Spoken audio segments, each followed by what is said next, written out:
Well, let's just take you briefly to the scene live in Baltimore. Let's take you to the scene of the collapsed bridge, if we can. We can show you what's happening there. We've seen the bridge collapsed in the water. There you go. You can see the ship, the cargo ship there in the distance. The bridge collapsed in the water. A good 2/3 of the ship are underwater now. Officials in Baltimore say the search and rescue operation is still underway to try to find people who fell from the bridge when it was hit by that container ship on Tuesday morning. Well, let's take you live to Baltimore. There's a press conference about to start any second with the Maryland governor, Wes Moore. It's scheduled for, well, for now. We will, of course, try and bring you that as soon as it happens. That's the press conference. The world's press have all gathered there to listen to what he has to say. In the meantime, the National Transportation Safety Board is involved in the investigation into what happened. It says it hasn't yet been able to access the ship's recording devices. So just how did this massive bridge come crashing down so easily? Rebecca Morell has been looking at the sequence of events.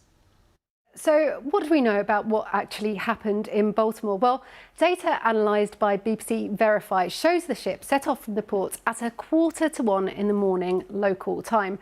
Now, the Dali is a 300-metre long container ship. On board were 2 pilots. These are mariners from the local port with a specialist knowledge to guide the vessel out to sea. It was heading towards the central section of the bridge, which is wide enough and high enough for the ship to pass through, but it veered off course, crashing into this support column. So what happened? Well, in this video, the ship is nearing the bridge. But at 1:24 a.m, the lights suddenly go out. A major technical fault, we think, happened. And then at 1:25, a minute later, the lights come back on. Now, 3 minutes after this, you start to see black smoke billowing from the ship. And there on the bridge, you can see the work vehicles where the team are fixing potholes on the bridge. Now, a mayday call went out. Then moments later, at 1:28 a.m, the ship collided with the bridge and caused it to collapse.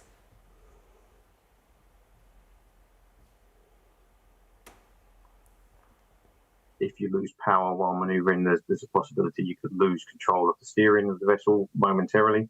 There are regulations as to how quickly you have to be able to regain that control if that does happen. But obviously, in such a confined area, those seconds or minutes can make the difference between having a collision or not. So why did such a large part of the bridge collapse? Well, the bridge opened in 1977 and at its centre is a continuous structure which is 366 metres long, and underneath that there are 4 support columns. Now, bridges are tested for impacts, but we don't know if the calculations would have included a vessel this size.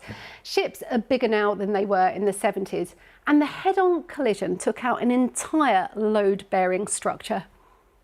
You have a long element that's supported by 4 supports, and you're simply removing one of them. I could not imagine another situation where a bridge like that would resist such a massive force.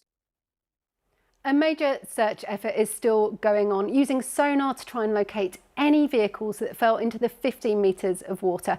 And an investigation into the tragedy has already begun.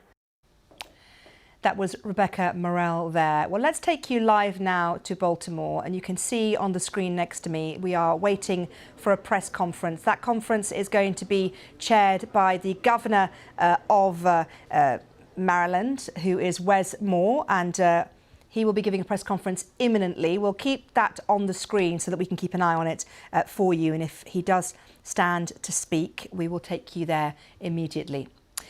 In the meantime, throughout the course of today, we have heard from many of those affected by the disaster. Alex Del Sardo is the owner of the Hard Yacht Club and Anchor Bay Marina. It's pretty close to the bridge. He and his colleagues were there throughout the day. Here's what he described to me. So at about 1:48 this morning, they heard this incredible rumbling noise, and we compare it to like a train moving through a town. And then by 3 o'clock, there was a phone call saying from the fire department, like, we're on our way. And by 3:15 this morning, we started fueling up the first responders here at our dock. I got to the marina about 5 o'clock. We had others arrive as early as 4 in the morning. And there has just been a flurry of activity all day long. First responders, police, fire, all over coming here to Hard Yacht Cafe, to Anchor Bay, fueling up, getting warm, and getting back out there because we're just about a mile away from the bridge. You must be in shock. Shock is probably the best word to use.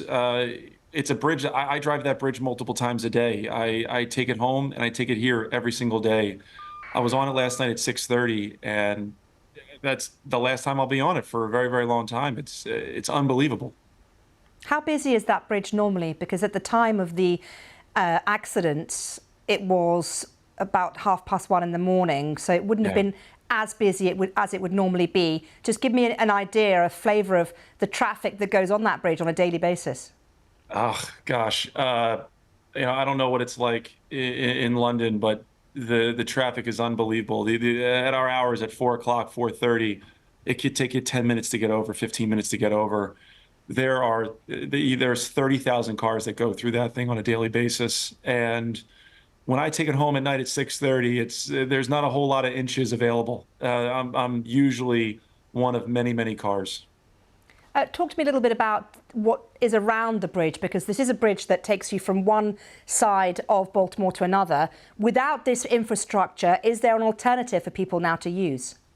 There is. It's extremely difficult. There's an Amazon distribution factory. There's so many this is a major, major port. So at the start of 695 Bridge, you have major industry happening. On the other side, you have so much more activity on the marina side.